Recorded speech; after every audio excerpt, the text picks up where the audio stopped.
Olá, meus filhos, pessoal, como estão? Espero que estejam maravilhosamente bem. E hoje estaremos aqui o 17º canto, o canto 17 da Ilíada de Homero. Bom, é um canto extenso. Eu sei que o último vídeo e alguns outros ficaram grandes, né? Porém, não tem jeito, né? É muita coisa porque acontece e vamos lá. Bom, tento aqui fazer uma leitura aqui dos acontecimentos importantes o mais breve possível. Fui acometido aqui pela garganta, né? Por um probleminha na garganta, por isso estou falando um pouquinho mais baixo, aumentei o microfone. Vou falar um pouquinho mais perto, espero que esteja tudo ok com o áudio. E vamos lá.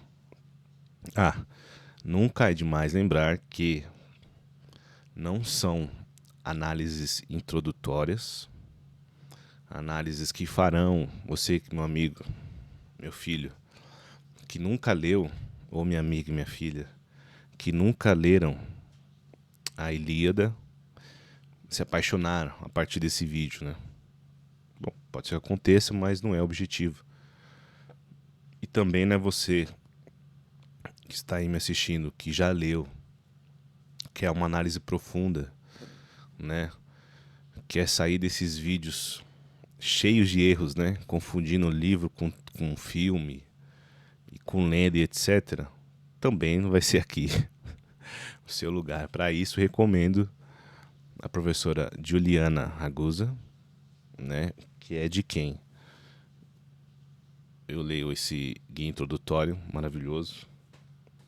E a professora Vanessa Almeida, do Instagram Literatura Grega Todo Dia, que tem um curso maravilhoso chamado As Minúcias de Homero, que são aulas ali que estarão gravadas no mínimo de 2 horas de duração. Então, assim, meu amigo, é chão. É chão. São excelentes aulas, excelentes mesmo. E recomendo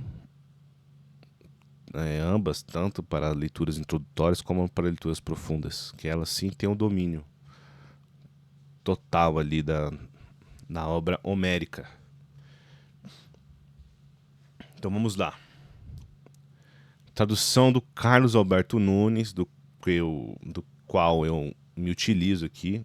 O título se chama Os Feitos Heróicos de Menelau, entre parênteses, Aristias de Menelau, que vai ser o ponto alto do guerreiro.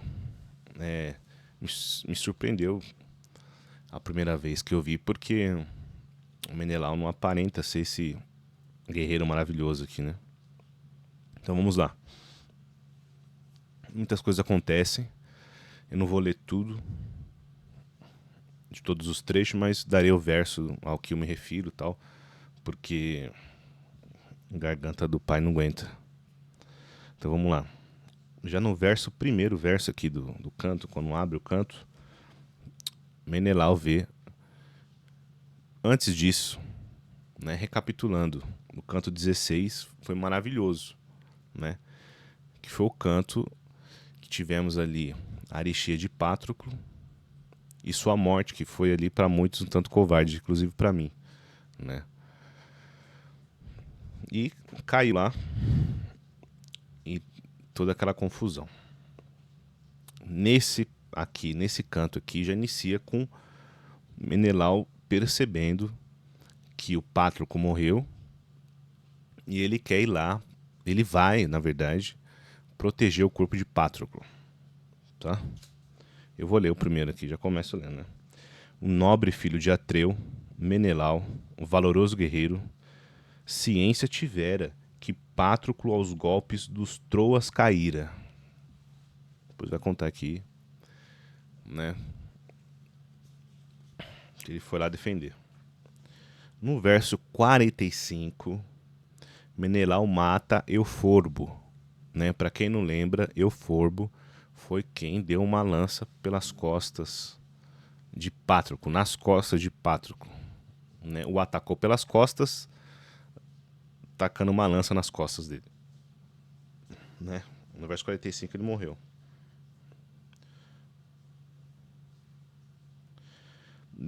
Depois, Menelau arremessa sua lança, também dirigindo a Zeus grande súplica.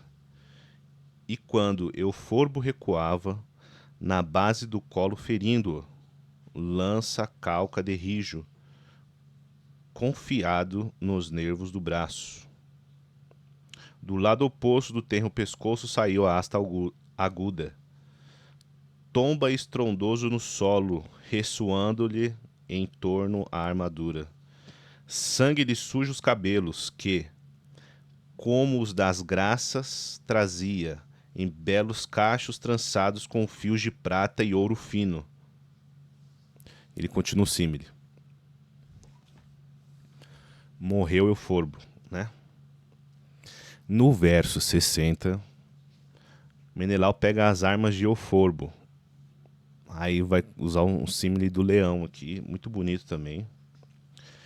E os troianos, eles vão fugir aqui de Menelau, com medo pelo seu comportamento, a sua aristia.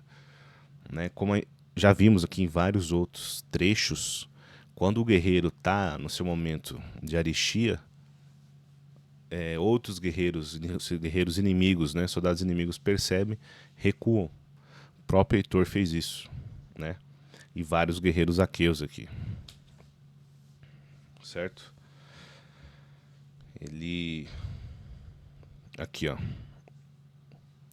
Quando o leão que nos montes crescera confiado na força, rouba do pasto a mais bela novilha de todo o rebanho. Primeiramente lhe quebra a cerviz nas possantes mandíbulas e, lacerando-a a seguir, todo o sangue e as entranhas lhe chupa, e ao derredor da matilha e os pastores se postam, fazendo grande barulho, mas sempre de longe, sem terem coragem de acometê-lo, que o pálido medo de todos se apossa. Do mesmo modo, nenhum dos troianos no peito abrigava a disposição de enfrentar o glorioso e viril Menelau. Tá bom pra você?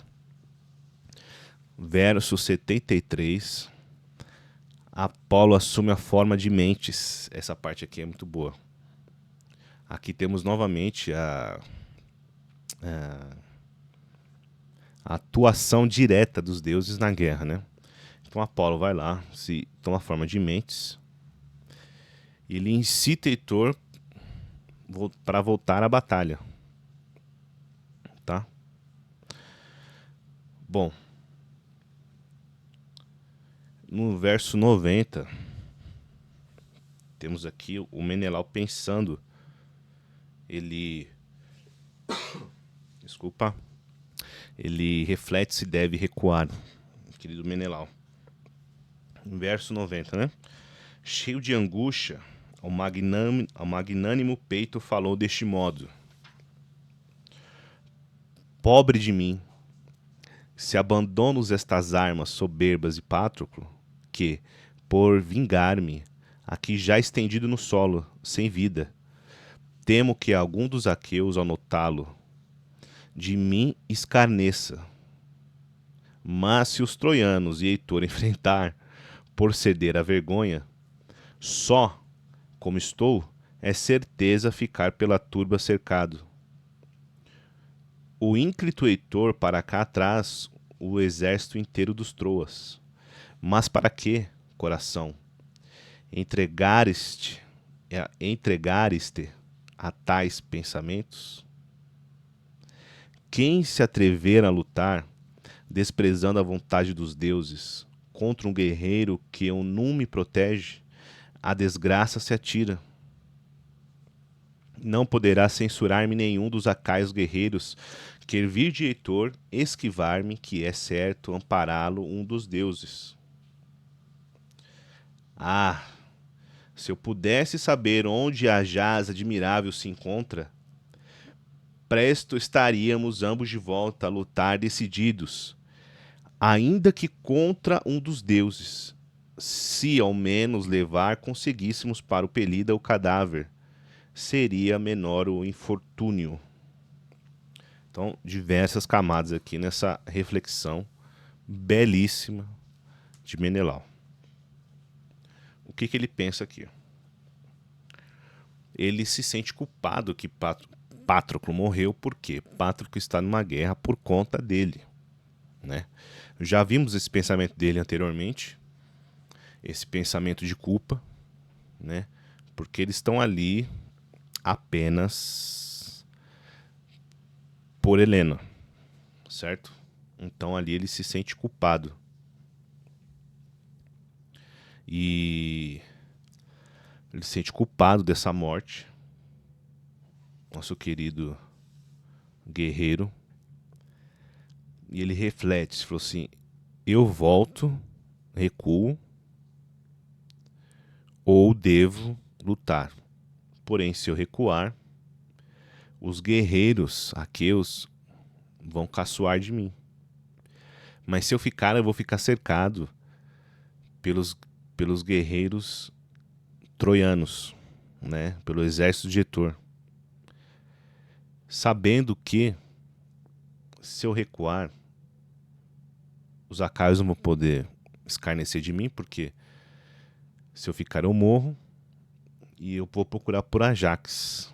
Porque mesmo que Heitor esteja amparado por um deus, é certo que nós dois lutaríamos contra ele. Faz uma belíssima reflexão aqui.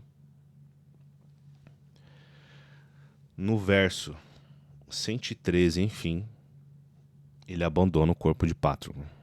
Deixa lá, porque ele está sozinho. Não tem como ele lutar, ele sai à procura de Ajax. No 122, aqui belíssimo. 122 temos Heitor vestindo a armadura de Aquiles. Ele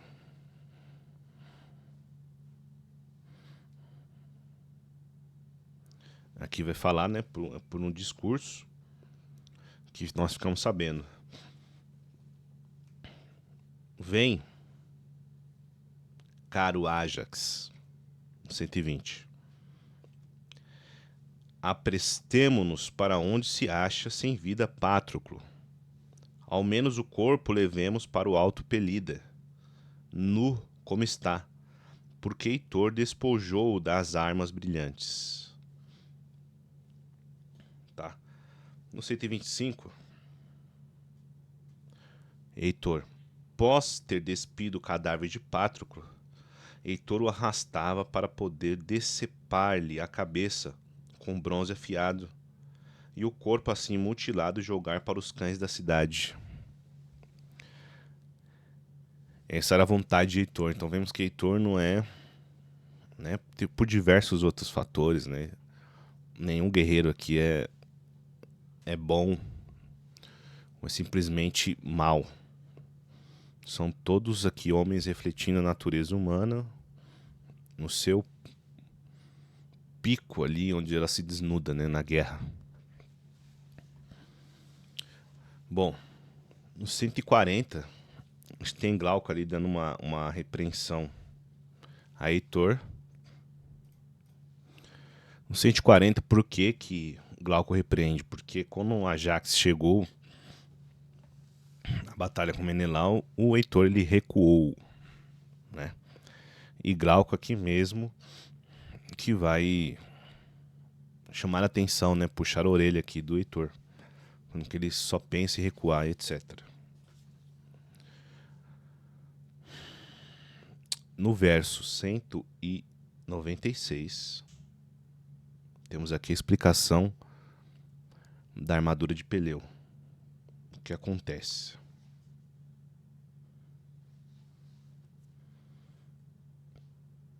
Um pouquinho antes. 193. Aqui, ó. Aos belicosos troianos, a sua entregando para Ilho, manda que a levem. A sua armadura, Heitor, tá? Entregou a sua armadura para os troianos que a levem para Ilho, para Troia. Aqui, ó, para Ilho que a levem. Depois entregou a imortal armadura do grande Aquiles, presente que os deuses celestes haviam feito a Peleu ao chegar à velhice, e entregou este ao filho, que envelhecer não devia, lutando com as armas paternas.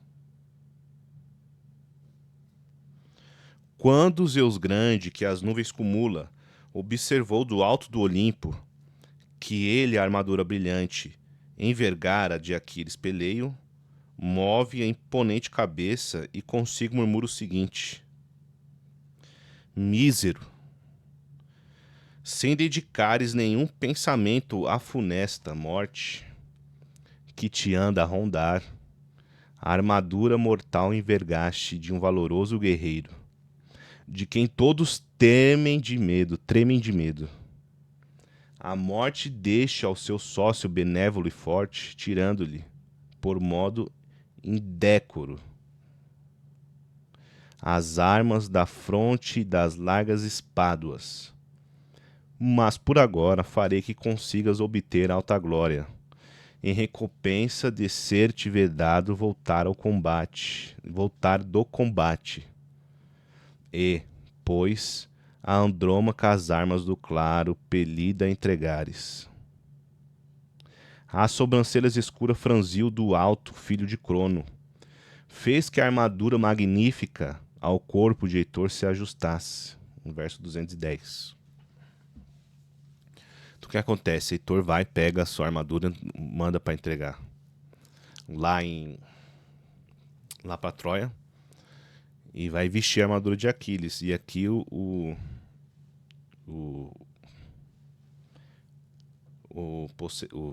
Zeus vai fazer repreensão para ele, que ele não poderia vestir, né, a armadura, tal, foi um ato de desrespeito, né? Ele falou: mas por agora, Zeus falou, como você não vai voltar com vida, eu vou te entregar, eu vou fazer que vou te dar glória. Então ele vai e ajusta a armadura ao corpo do nosso queridíssimo Heitor, né? É um alfaiate, né? Particular. Bom, 237, o que temos aqui? Ajax pede para Menelau chamar apoio. E aí serão Ajax o menor, filho de Oileu, o Idomeneu e o Meríones. Isso para quê? Para proteger o cadáver de Pátroclo. No verso 274, esse eu vou ler. Logo de entrada, os troianos fizeram que os danos cedessem, os quais, deixando o cadáver, se põem a correr. Nenhum deles foi perseguido, apesar do desejo que aos teucros anima, que logo tratam de o corpo arrastar. Pouco tempo, contudo, longe os acaios não ficam, que Ajax retorna os fez logo, o mais valente e o mais belo de todos os danos guerreiros, se excetuarmos apenas o herói impecável, Aquiles. Então, nesse meio termo aqui, os aqueus fugiram, os danos fugiram, os troianos estavam arrastando o corpo de Pátroclo, e Ajax os fez retornar para a batalha, né? E dando aqui uma ênfase, que ele é o mais belo de todos os guerreiros, né? O mais valente e o mais belo, tirando Aquiles. Em 294, Ajax, ele mete a lança na cabeça do Hipótoo, e o cérebro escorre na lança, né? Belíssimo também. Aqui, ó.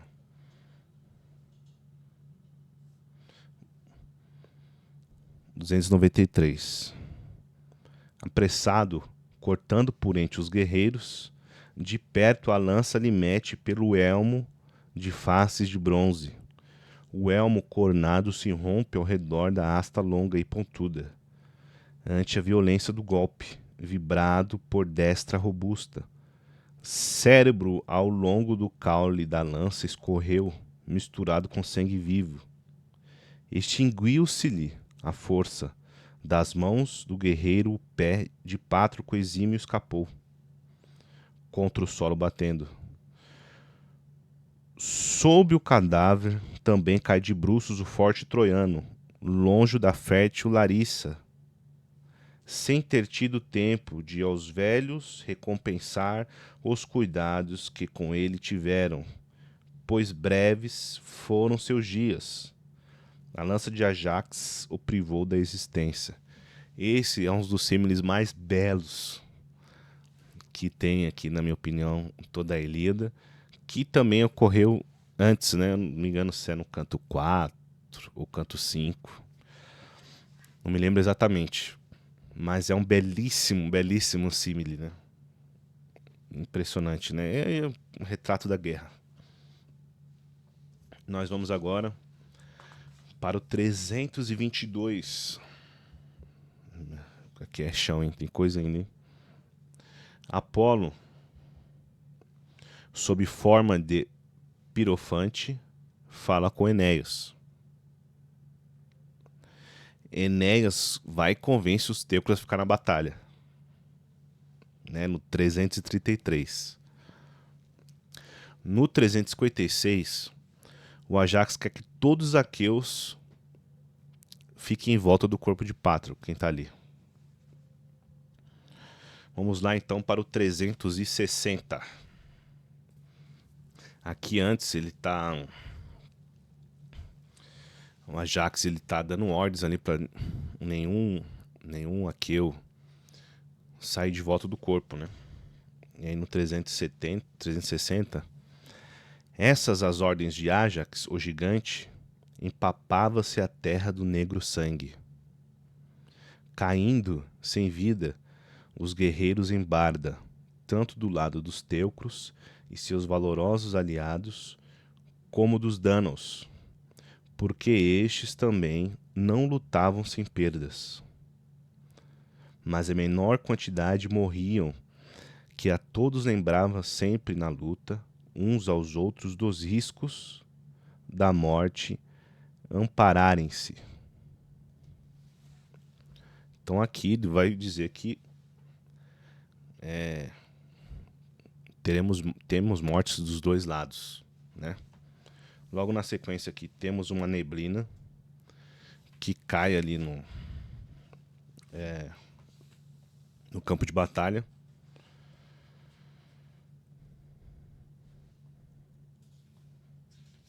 E a batalha em volta do corpo continua, né? Eu marquei aqui no 300. Engraçado isso daqui, ó. 301, 2, 3, 373. No embate, porém, permitiam-se pausas e, de distância prudente, evitavam ser alvo das setas dos inimigos. No centro, porém, grandemente sofriam a ação da densa neblina e dos dardos de bronze piedosos, os mais prestantes heróis, Trasímedes, apenas, e Antíloco. Dois extremados guerreiros, até esse momento, não tinham tido notícias da morte de Pátroclo Excelso.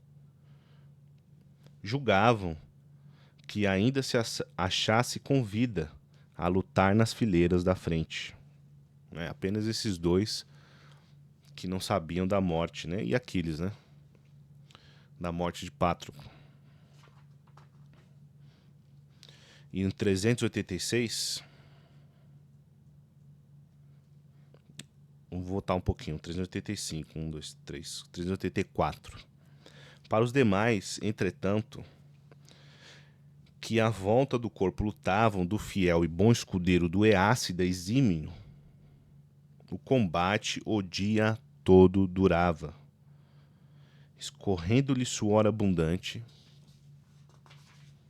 dos fortes joelhos, que as pernas e os pés lhe banhavam, da poeira suja as mãos lhe tinham, as faces e os olhos brilhantes. Então já estavam o dia todo lutando pelo cadáver de Pátroclo. Tá? O 401 vai falar: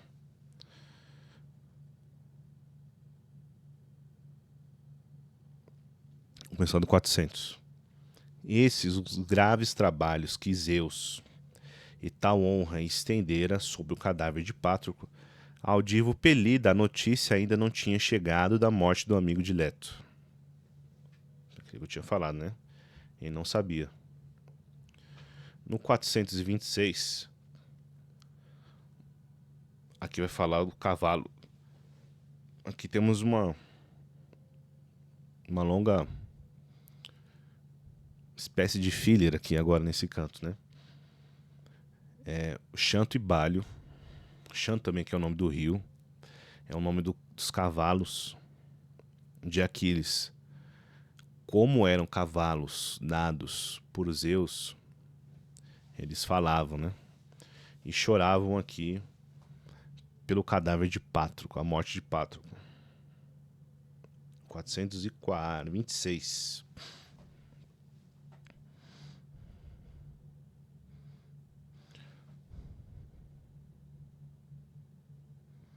Os dois cavalos do Eácida, a parte da luta, choravam, desde que tinham sabido que o seu condutor se encontrava no duro chão, pelos golpes de Heitor homicida prostrado. Em vão procura excitá-los, fazendo vibrar o chicote.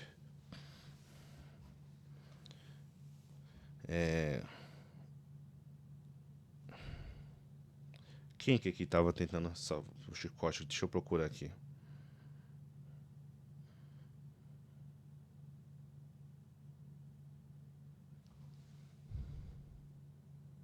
Tá na sequência, Automedonte. Automedonte, o valente cocheiro de Diores nascido. Não conseguia, né? Porque os cavalos estavam chorando ali.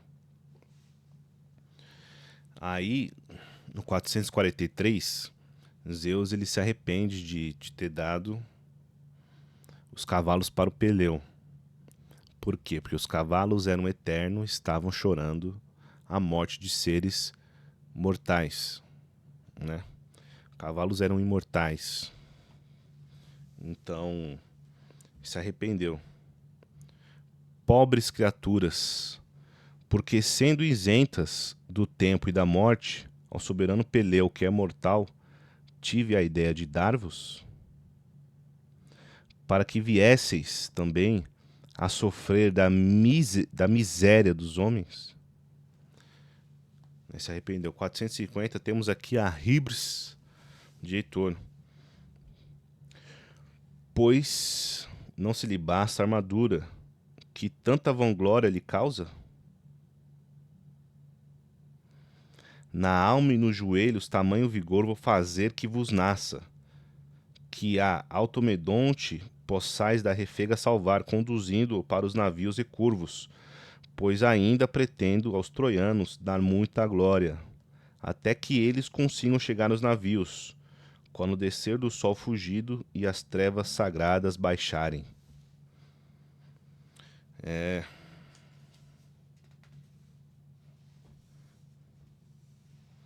Vai falar aqui antes, né? Que é até legal ler. Aqui, ó. Zeus continua aquele discurso, né? Poderia até continuar o discurso de Zeus. Tão infeliz. Aqui é o 443, 4, 5, 6. 446. Tão infeliz quanto os homens não há de ser algum, por sem dúvida, entre os que vivem na face da terra e sobre ela se movem.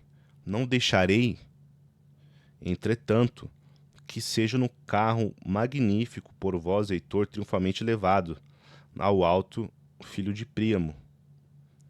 Aí o que eu li agora, 450. Pois não lhe basta a armadura, que tanta vanglória lhe causa? Você já não tá bom, você não já tá com a armadura de Aquiles, você quer os cavalos, o carro dele mesmo? Não vai rolar. 481. Alcimedonte leva os cavalos para a luta. 484. Heitor e Enéas vão tentar pegar os cavalos de Aquiles. São impedidos pelos Ajaxes e Automedonte. Né? Então temos aqui o cumprimento da promessa de Zeus, né? Eles vão tentar ali pegar os cavalos. Enéas, que já tem os cavalos especiais, tentar pegar os cavalos imortais e não consegue. Bom, lá no 544, a Atena é enviada por Zeus para ajudar os aqueus. Aqui é bem sutil aqui, ó. Trava-se mais uma vez, temerosa, a lugente batalha em volta do corpo de Pátroclo. A Atena do céu logo desce para excitar a peleja e auxiliar os aquivos, por parte do pai Troante, que tinha mudado outra vez de desígnio. Tal como o arco-íris purpúreo que Zeus para os homens distende no firmamento, sinal portentoso de guerra impiedosa, ou tempestade seguida de frio tão grande que obriga a interromper os trabalhos do campo e contrista os rebanhos. Da mesma cor era a nuvem que a Palas Atenas envolvia, quando ela, a turba dos danos, baixou para o bril espertalis. A Menelau valoroso, em primeiro lugar, se dirige, um nobre filho de Atreu, por estar-lhe mais perto que os outros, pós ter a voz de Fenice, incansável a forma assumido. Isso daqui eu vou falar aqui. A Atena fala com Menelau sobre a forma de Fênix. Né? Aqui é Fenice, né? Na tradução do Carlos Alberto Nunes. Mas normalmente costuma ser Fênix, o velho Fênix, né? Aquele mesmo velho Fênix da comitiva, do canto nono. Né? E Atenas gosta da batalha, né? Ela gosta dessa situação. 582, a Apolo, sob a forma de Fênope, aparece para Heitor. Ele vai falar assim, mas Menelau não era fraco? Olha que legal. 582, deixa eu achar aqui. Aproximou-se de Heitor, Febo Apolo, com o fim de animá-lo, sob a aparência de Fênope, de Ásio nascido, dos hóspedes o mais prezado, que belo palácio em Ábido possuía. Tendo essa forma assumido, lhe disse o frecheiro infalível: qual dos aquivos, Heitor, de hora avante haverá de temer-te? Se Menelau, que até então tinha fama de ruim combatente, medo a esse ponto te causa? Sozinho tomar ele pode dos teucros todos os corpos de Podes, teu fiel companheiro, filho de Essião, que sem vida tombou nas fileiras da frente? Nuvem de dor envolveu a alma do nobre chefe troiano, que para a frente da pugna avançou, revestido de bronze, a égide então resplandecente de franjas ornada, agitando Zeus poderoso, ou ida augusto de nuvens escuras envolve, e fuzilando contínuo e troando terrível, os teucros para a vitória estimula, infundindo terror nos aquivos. É belíssimo, né? Que poesia belíssima, né? Vai falar, mas o coisa não era fraco? Né? Menelau não era ruim? Por que você está com medo dele, né? Paulo vai falar. E Heitor sente ali, é verdade, então vou ter que ir pra batalha. Vai, e ele vai com a égide de Zeus, né? Que a égide é uma coisa assim à parte, porque horas a égide ela é um escudo, horas parece que é um capacete, horas parece que é um manto. Bom, aqui me parece um escudo, não sei. Pode ser um manto também. Bom, a 622, o Meriones já está descrente da vitória. Aqui é o Meriones, logo inclinando-se, apanha de novo, e aí Domeneu, dirigindo-se, diz-lhe as palavras aladas: faze uso agora do látego, até que os navios cheguemos. Tu próprio vês que a vitória não mais com os arquivos se encontra. Interessantíssimo, né?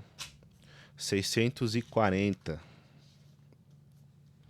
Ah, se nos fosse possível mandar para o claro Pelida com muita urgência um recado, porque ele, estou certo, ainda ignora de todos a triste notícia da morte do amigo dileto. Mas distinguir não consigo ninguém apropriado para isso, pois os cavalos e os homens, espessa neblina os envolve.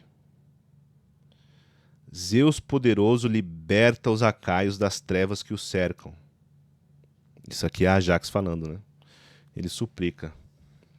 O firmamento serena, concede-lhes luz para os olhos. Morram se assim te é agradável, mas que isso se passe no claro. Belíssimo, né? Zeus, cabe com isso daqui. Você quer que todo mundo morre? Todo mundo morra, seja se a tua vontade, mas que isso seja no claro. Por esse modo falou apiedado Zeus, pai do seu pranto. A escuridão logo desfez, dissipando a neblina funesta. Muito bom, né? 152. Antíloco deve ser um mensageiro. E aqui temos uma grande ironia do poema apontada pela professora Juliana Araguza. Qual que é? Antíloco é filho de Nestor. Esse plano que causou essa morte de Pátroclo foi causada pelo plano de Nestor. E é o filho de Nestor que vai levar o fruto de Nestor, vai levar a notícia do fruto do plano de Nestor. Belíssimo. Bom, 684 temos ali Menelau e Antíloco. O louro herói Menelau foi postar-se-lhe perto e lhe disse: Vem para cá, nobre Antíloco, aluno de Zeus, para que ouças uma notícia bem triste. Provera que fosse em verdade. Tu próprio, aliás, poderás convencer-te, se a vistas lançares para o combate. Que Zeus, sobre os danos, desgraça acumula e dá vitória aos troianos. Morreu o melhor dos Aquivos, Pátroclo. O melhor dos Aquivos aqui acho que é só por conversa, né? Não tinha percebido isso. É imenso o pesar que a nós todos nos punge nesta hora. Corre até as naus dos Acaios e a Aquiles a nova transmite, para que venha com pressa salvar pelo menos o corpo, nu, como se acha, que Heitor o espoilou da armadura brilhante. Aqui, tipo, não, tamo na roça. Precisamos de ajuda. Né? Verso 700, temos um choro de Antíloco. 707, Menelau pensa que Aquiles não viria. E Ajax concorda. Que é legal esse trecho, hein?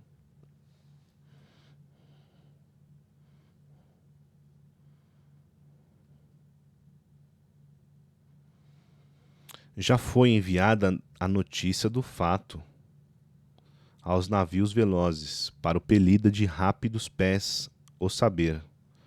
Mas não creio que venha o herói auxiliar-nos, por mais que ódio a Heitor o arrebate. Não lhe seria possível sem armas lutar contra os teucros. Consideremos agora o partido melhor e exequível para tomarmos aos teucros o corpo de Pátroclo exímio e nos livrarmos da clade horrorosa escapando da morte. Então Menelau ele vai falar assim, ó, a gente avisou tudo, mas eu não sei se ele vai vir, porque ele está sem armas, né? Não tanto pela questão de honra, tal, nada, porque ele está sem armas. Como que ele vai lutar sem armas? Ajax concorda. Aí, no 711, logo já na sequência, 711, plano de Ajax para retirar o cadáver. Acho que eu marquei errado, hein?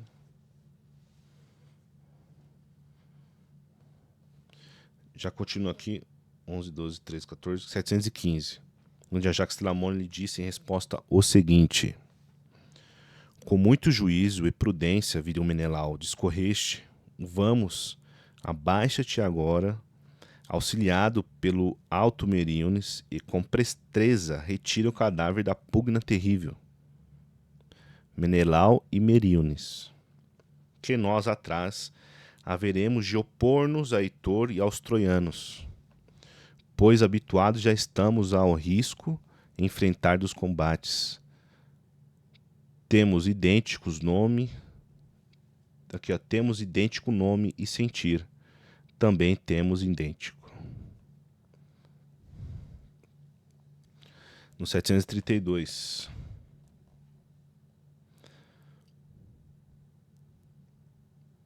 Quando os dois formidáveis Ajax se voltavam para eles, pálidos, todos se mostram, nenhum revelando coragem de prosseguir na disputa do corpo Pátroclo exímio. Dessa maneira o cadáver tiravam da pugna, levando-o para os navios. Que acontece o seguinte, né? Deixa eu voltar um pouquinho aqui. No 727, vão-lhe no encalço, a princípio, querendo em pedaços fazê-lo. Mas quando a fera, confiada na força, para ele se vira, a caniçalha, a tremer, para todos os lados dispara. Dessa maneira, até então, os troianos em massa apertavam os inimigos a golpes de espada e lanças pontudas. Mas, quando os dois formidáveis Ajaxes se voltam para eles, pálidos todos se mostram, nenhum revelando coragem de prosseguir na disputa do corpo de Pátroclo exímio.